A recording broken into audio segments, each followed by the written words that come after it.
Hello, friends. It's Chapo.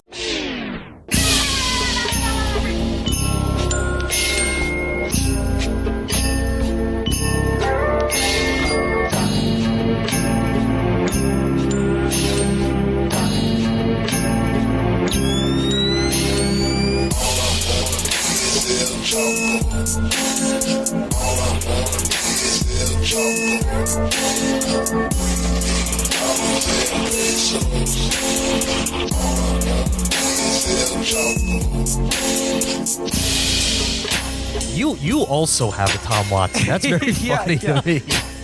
We have You have a Tom Watson? Yeah, we have an insane man yeah. named Tom Watson. No, who? Yeah, no, we have also have a guy who very much fits the same role of his namesake. Of Rekka Yeah. Watson. His name is Tom Watson, and he is like how would I describe him? He's sort of like he's like the Renfield to Hillary Clinton's Dracula. You know, he's like this craven, like a simpering little toady. He's some kind of like whatever the smallest rung of professor is, like part-time associate, non-tenured professor, but it was enough to get him a check mark on Twitter. And he's been this insane Hillary bro since 2015 when we all kind of discovered him. And his big claim to fame was comparing a Bernie rally in New York to a Nuremberg rally. Oh, that was that guy. Yeah. He's still around. Wow. He's still around. He's still posting. Which I respect, of course. Of recent vintage, though, Tom Watson had like a really good take to bring up, or just pull that card out of my filing cabinet where I print out all the good tweets and file them by name and date so I can post them again when it becomes advantageous to do so. Right after Beto O'Rourke dropped out, you could search his repertoire, and he had all this shit where he was just like, wow.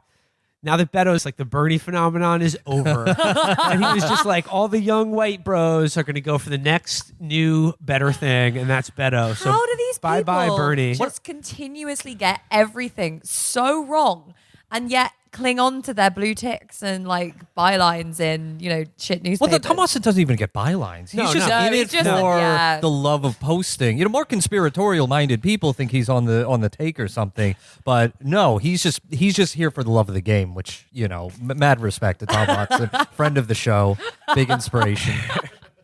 Both Tom Watsons. Yeah, both Tom Watson, all the Toms. Radio Free Tom, Tom Watson of the U.S. and UK variety. We'll get into the Tom Watson's UK counterpart, but before then, I think we should formally start the show and introduce our guest. I, of course, will. No big shock there.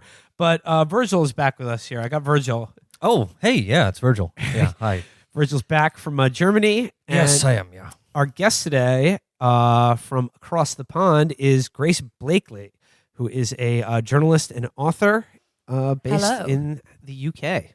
Thank you so much for having me. It's great to be here. A pleasure to have you. Obviously, we want to talk to you about, our boy Jez and everything that's going on in the UK, because last time we had Marcus on, everything was still up in the air. Basically, the point of that episode is that nobody really knows anything about what's going on, or... Well, as somebody who's frequently awake at 6 a.m, I have the privilege of being witnessing the prime posting hours in UK politics Twitter. That's when all the Guardian columnists, crawl out of bed and just, start posting in the way that we do. That's your noon, I believe. And so I like to think I've got a more nuanced view of UK politics than your average podcaster in Brooklyn. So you have the Kingdom of England and then the English Kingdom of Scotland to the north of it. And abutting that is the Kingdom of Ireland and its neighbor to the north, the Kingdom of Northern Ireland. And these are the realms that are pledged to the Queen. I'm gonna stop you right there, Virgil. Don't forget Jersey, the Cayman Islands, yes, all of those dudes as well. They're all part of the mix. Jamaica, man. just going to stop you real quick there. One of those kingdoms you mentioned is in fact not pledged to the queen. I would be really quite I don't want to angry step on anyone's toes here. about the idea that it was. I thought you were won't be doing that on opening any purpose. mail for the next 6 months. Were you doing this. that on purpose? No? What Because was I that was doing? very much a thing that they were not in any way a king or queendom. And that was like, that caused a bit of trouble. The Troubles, actually. Quite a few as of they were them. named. Well, I mean, historically, they're a tribal bog society. Will can tell you more about this. Whoever can lift the heaviest boulder, it tends to succeed as the war chief of course, Ireland, as opposed to primogeniture. Do you see me laughing, Virgil? Do you see me smiling at this? And I think it's funny to do this. I mean, I think it's not cool at all, but whatever. All right, no, but Grace, the last time we talked about UK politics, everything was still up in the air. Boris Johnson basically just kept shitting the bed. He kept losing votes. Again, it's all that I still don't quite get it, but it's basically all this idea that like there's Brexit and Brexit has to happen, and everyone is trying to figure out a way to sort of not and also to make it happen and not make it happen at the same time. Yeah, I mean, basically, if you're up at like 6 a.m. here and you're like, reading Guardian tweets, then you would be perfectly legitimate to assume that the only thing that's happened in the entire UK political economic scene over the last 3 years has just been Brexit and our failure to get Brexit done, and the fact that basically there's like a bunch of different veto players, all of whom have very different wants out of this. There's like the executive, which the government has wanted to get some sort of hard Brexit done, but the Tory party's divided. You've got the right of the Tory party that's like, we want the hardest possible Brexit. You've got the rest of the Tory parties that's like neoliberals, and they just want to kind of stay as closely aligned to EU as possible. Then you have like the Tories, constituency that they represent, which is capital, and like chunks of capital want to stay within the EU, chunks of it don't. And then you have voters who are like split into a bunch of different weird categories that like divide class politics with this new cultural dynamic that we kind of haven't had that much in the same way that you guys have, this like open closed rural urban thing. It's all just become a bit of a mess. But what we have seen is that since Guardian columnists and all the other columnists have not been able to say the only thing that's happened over the last 3 years has been Brexit, other people have been like, actually, over the last 3 years, I haven't been able to pay my rent, and the economy has crashed, and like public services have collapsed, and everything is pretty shit for me. So maybe we could talk about that for a second. And here we are. We're talking about that. It's the 6 a.m. Guardian shift. They roll out of the baby Bjorn they sleep in. Start posting like my pet parrot is gaslighting me or something like that. It's funny you say that this kind of cultural resentment politics is new to the UK. Because I've noticed that, and it's increasingly been tied to Brexit and UKIP, that we in the United States, we have our MAGA idiot type, and they've gone off in a very weird dimension where their profiles are just a frog emoji, American flag shit, all caps hashtags that don't really make any sense. Like NASCAR dads for Q or something like that, and but you have a version of that, I see, and it's the English flag, and it's always some soccer bullshit. Yeah. There's English flags. There's soccer. There's hatred of Jeremy Corbyn is big up there. For these guys. they're all dads who hate They jazz. like Piers Morgan. You guys know him. Sure. Yeah, they're a big fan. Well, that's of him. baffling to me because he just seems like another like culturally effete fancy lad. Yeah, but I guess it's kind of fine to be that as long as you lick the boots of Trump and Boris Johnson and other people. Well, that's the case with Farage too, right? Yeah, I mean, that's he's true. like Etonian. But he does this whole thing of like, I have a working class aesthetic because I like drink beer, and he's like, a functioning alcoholic. So I guess that makes him working class. I mean, was that the thing with Boris Johnson a while ago? It was like right when he first became PM or was running for it. And it was like some interview with him where the journalist asked him, like, they were sitting in Boris Johnson's house, and the journalist asked him, like, what do you do for fun? And you could see him, like, the gears just turning in his head, just saying, don't say drink, don't say drink, don't say drink. And his answer was, like, I build buses out of wine boxes. Yeah. Okay, two things about that. Firstly, he wasn't saying don't think Drake. He was saying don't say like burn 50-pound notes in front of homeless people or like with pigs, which is historically dogged conservative prime ministers.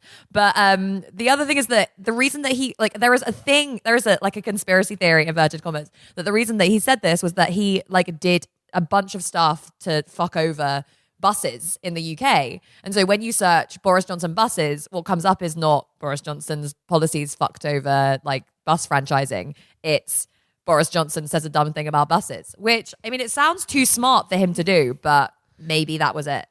So how did Boris Johnson get to this general election thing now that it's been called? It's just like he tried several times to like get some vote or get his party behind him, and it just didn't work.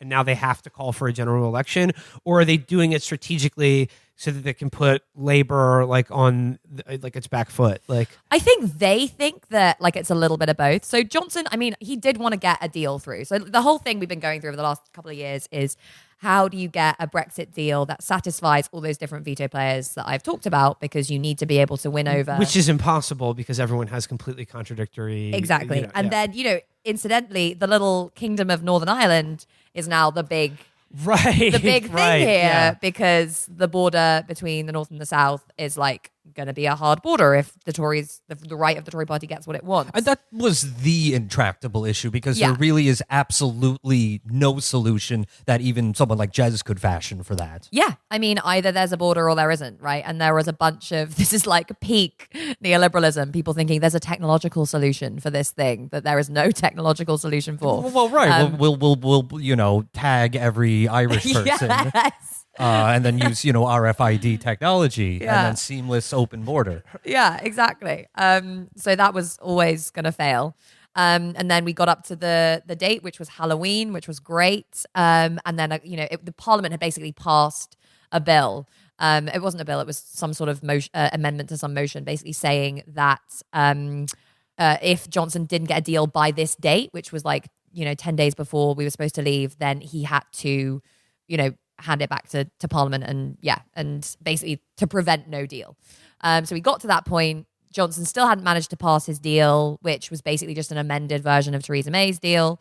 So he... And this is to prevent a no-deal Brexit, which would, in theory be disastrous to the British economy. Yeah, so if there was a no deal, it would be... That's when people were worried about you can't get antibiotics or certain... I mean, all the infrastructure and regulation that had been built up around the boundary between the UK and the EU would just it could in theory have just crumbled, and you wouldn't be able to go across the border, you wouldn't be able to get goods across the border.